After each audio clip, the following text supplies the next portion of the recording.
I'm Hope Medina with Colorado Code Consulting and the co-chair of the Sustainability Membership Council.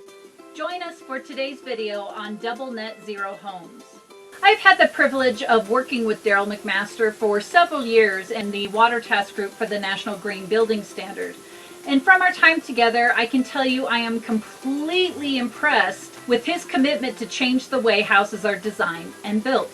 Daryl has been building homes for over 40 years, and in 2006 he decided to change the direction that his homes were being designed and built.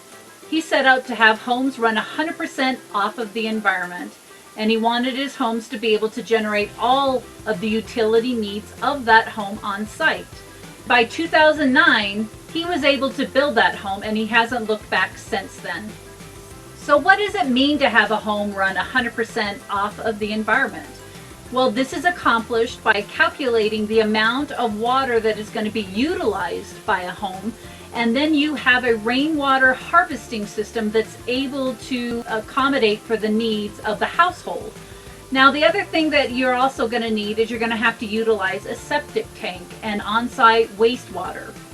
And you're also going to have to realize that you're going to need a heating source or a cooling source.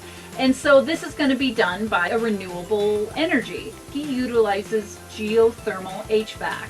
And of course you're going to have to power the home, and so that's done by PV panels. So when you add all of this together, what you end up demonstrating is that you have a zero net energy home. Now, this is a term that many people are becoming familiar with, meaning that you generate enough power or enough energy to function without having to utilize an outside source. You generate as much energy as you utilize, and so that is where he becomes a net zero home. Now, it doesn't just stop there. He also is a net zero water, meaning that he has enough water to supply what the household needs are and not having to use an additional source. So he has a double net zero home.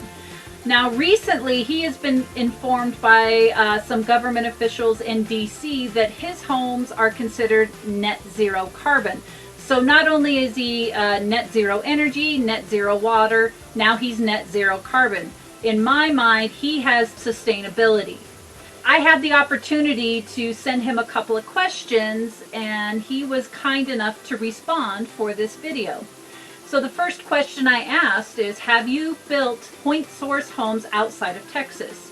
And he replied stating, yes, we have worked with a builder in Lafayette, Louisiana, who has built a model home. We wanted to see how it worked, teaching other builders our approach to building homes and how it would work with his sales staff and subs. The second question I asked is, are the costs comparable to the conventional constructed homes that we're accustomed to? Daryl's response was, it costs about 8 to 10% more above a standard custom home. Our owners usually have a 48 to 52 month payoff of that investment. But as one math professor once told me, what's the first 8 to 9 years of a 30-year mortgage? Interest. His utilities and fuels are tax deductible. That starts to negate that additional cost.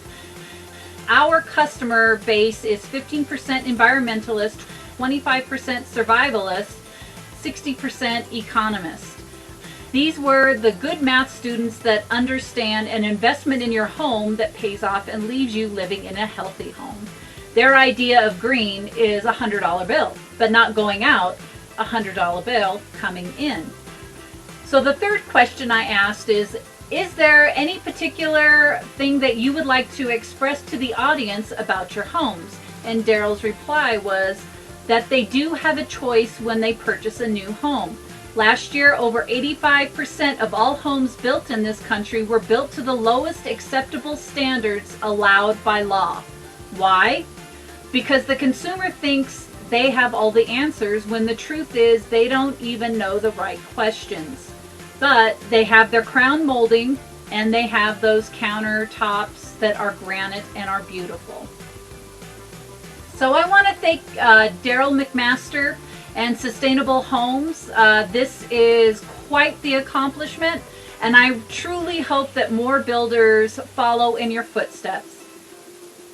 Join us tomorrow for the next edition in the Sustainability Membership Council's Voices from Building Safety Month.